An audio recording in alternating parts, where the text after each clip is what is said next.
many of you have ever studied neuro-linguistical programming? How many tactics do you have in neuro-linguistical programming? You know what we do with neuro-linguistical program negotiators? Crush them. Principle always defeats tactic. Principle defeats tactic. I learned that too. I flew F-100, the first supersonic airplane. It could not turn with anything. It could not accelerate away from anybody. So run as fast as you can, as quick as you can. That's all we could do in aerial combat maneuvering. F-4 shows up, run. MiG shows up, run. Sky Raider shows up as a prop plane. You got a chance. So, when you think in terms of tactics, if you're looking for slick tricks, don't allow that to happen to yourself. That's kind of what I mean about warming up. If you're thinking of it tactically, you have to be as disingenuous as you should. Because remember, how do they make their decisions? Emotionally 100%. And it's how they see it. And Mike brought the point up very early on. The barriers go right up.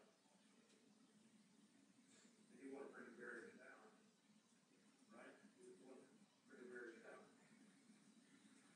Now there's a psychological principle in the human brain coming out of neuroscience. It's a wonderful tool and principle you should have. When you're confronted with a heavy-duty negative situation, you need to have a principle in mind and have the habit of doing what we call a strip line. Years and years ago, for my sales team, back in the 70s, I hired a guy named Dave Sandler to train him. And he had a term called strip line. And at the time, it always worked. Now, neuroscience has since demonstrated that it's a scientific fact. It works. And it's a part of the human brain how it functions. And the rule is the body of motion tends to remain in motion. The body of motion tends to remain at rest until acted upon by an outside force. So when someone comes at you in a super negative situation, you have to do what we call strip line. You've got to be more negative. If someone says to you, this is absolutely the worst solution you've ever presented, anybody's ever presented to me, oh, it probably appears worse than that. It's actually probably worse than that. It's the only chance you have to help them recover emotionally. Your job, your task is to be reactive with your behavior to help that emotion come back to a more reasonable position to enhance their decision making. Because you know that's where the decision lies. Yes, sir. What if they ask you, then why did you show it to me if you honestly go that route? Say it again. Let's say you're saying that you present the solution and the person's coming back and saying this is the worst thing you've ever presented to me. You say you're 110% correct. It is the worst thing I ever presented to you. Don't believe I said you're 100% correct. Okay. Probably worse. I think I said it probably appears worse than that. Here. Probably seems worse than that, right? Probably appears worse than that. Probably even feels worse than that. It just doesn't feel right. So tell me what they're going to say if I say that. Well, you know, I was hoping you'd talk to me. I think they'd be confused because they might agree with you. In experience, what we've got in experience, I can give you what's happened in the past. I can't tell you what they'll do in the future. But in the past, it's never failed. Ever. So you Ever. Now, does that mean you get the agreement? No. But it's never failed to bring back the emotion to a more level plane.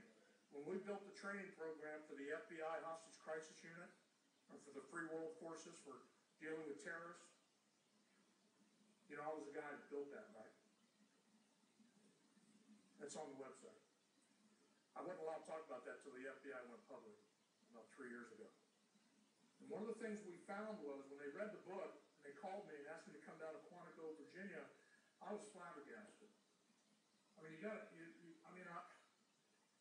thought, well, I've done something wrong. I get a call from, this is Agent Law, Special Agent Law, from the FBI prosecutor. And I went,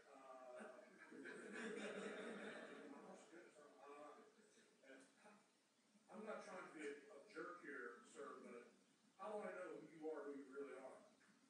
He said, give me your email address, and I'll send you credentials. He said, just hang up and I'll send them to you. 2 minutes later, over came a whole dossier of credentials, badge numbers, private telephone numbers, whole list of the special agents. So I called him back. And I said, and I asked him, why in the world? And if you do you remember the crisis in the Philippines when there were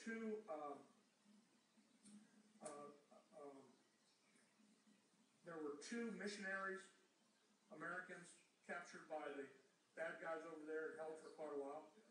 They lost them. They were killed. Do you remember that? And they came back, the FBI came back from the Philippines after months of trying to get them free. And they were going through Dulles International Airport. The book was on the shelf, and 2 or 3 of the guys grabbed it to look at it, and they started looking through it, and they said, gee, maybe we ought to talk to this guy. So that's what led me down there. And when I started talking with them, I said, well, what do you do? I mean, I don't even know what you do. And they said, look, we're going to put you through the whole school. We're going to put your writing team through our whole program here in the academy. And once you've gone through the program, then we want you to rewrite everything. And one of the things that they found was that in the hostage crisis world, and with the bad guys, it gets very emotional. And our whole structure of, you can say no to this. Unfortunately, there's consequences. I can't help you. And we teach a big thing. We're really big on mission and purpose, long-term aim, continuing task and responsibility, and really learning how to build that. That's a lot of work. That's hard. But they took that, and when a bad guy captures somebody at a bank now all over the world, or a terrorist with a bomb is going to blow somebody up, the first thing they say is this: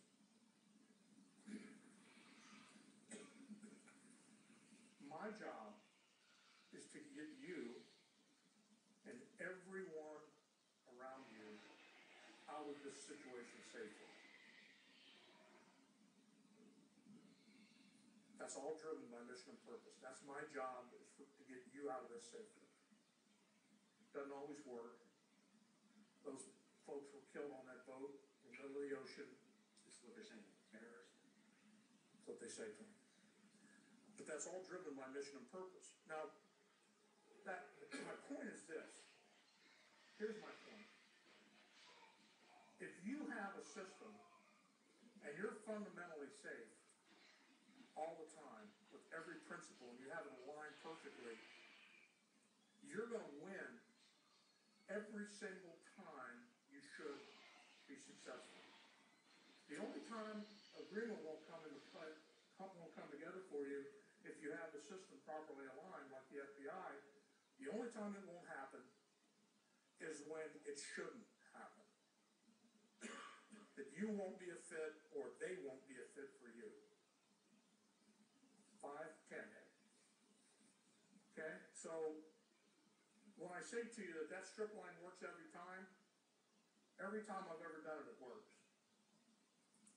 Now, did it get every agreement? No. But it's a scientific principle of the brain and how it functions. Because the brain will move back to a more reasonable position out of that emotional turmoil. So what's the next thing? I'm sorry? You brought him back. You kind of reset him, right? You made him step back. Well, we got to I'm trying to start. figure out what you just said. Yeah, Michael, we got them started back. Right. But it may not be enough. Look, this is a lot tougher than even you think it is. Or this is a much more difficult solution than you even realize you had. So I may ask you to stay negative until, no, wait a minute, I'm starting to see it now. Let me So let me be sure I got, so once you get them back to zero, to a neutral position, kind of a flat emotional place, follow me? You're gonna stay on the negative side, be a little bit more negative then until they get back to a more reasonable place, okay? And then you're gonna say, look, I'm falling short here, take responsibility. What is it that's really bothering you about this solution we're presenting? What is it? Because until you know that, you don't know what problem to work on. Right? Because you're gonna come up with solutions, and it may take 90 hours to do this. Right? And they want to do it in 30. I think my biggest problem is not getting the opportunity to even discuss that with them necessarily. I mean, you're talking about negotiations here, I understand that. But in getting to that point of actually getting them to even say that, you know, I tell my crew all the time, I say, look, if a customer's complaining, they're helping us. They're giving you information. A customer that doesn't complain, that they just go somewhere else. There's nothing we can do. So a complaining customer is helping us. Find out what it is and give them a solution. Okay, and so how does your team find out what it is? All the time, they're not doing well. Every time. They're not. I'm only interested in every time. They're not. Why aren't they doing it the same way every time? Not training them right. You should take this course and get your money back and double your sales.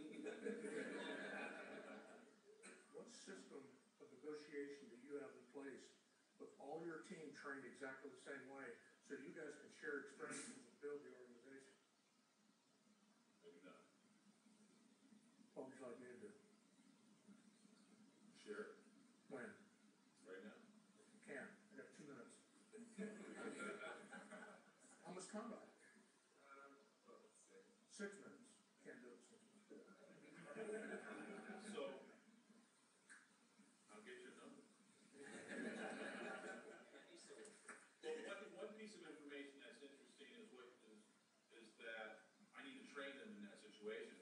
Not necessarily, because I want to turn that complaint that they see as a negative, as a positive, because anytime someone's It's not a positive, it's negative. offering, well, it's positive, Why would you do that?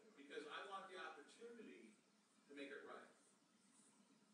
And if we can't make it right, then like you said, it shouldn't have been to begin.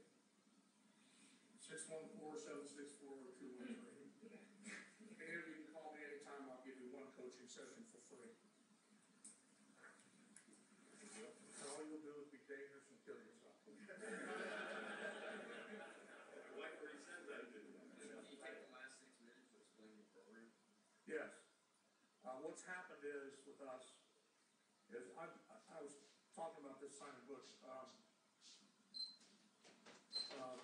25 years ago I started, and I always wanted to, we put a system of negotiation together. I started in 73 selling water softeners and went into started my own business a year later. And in 1984, I sold my business to Nabisco Brands. And I retired. I was about 37 years old. And I retired at a place called Sonora, California, up in Gold Country, and got bored. But when I started doing this, it was a fluke. A neighbor asked me to help him negotiate with the town to build a home housing project.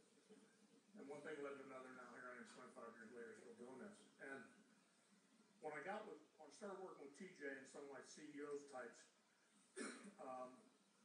we hit some major home runs. I mean, we tracked 16 negotiations for one client, corporate client, and we had the CFO set the number on what they wanted that contract to come in at.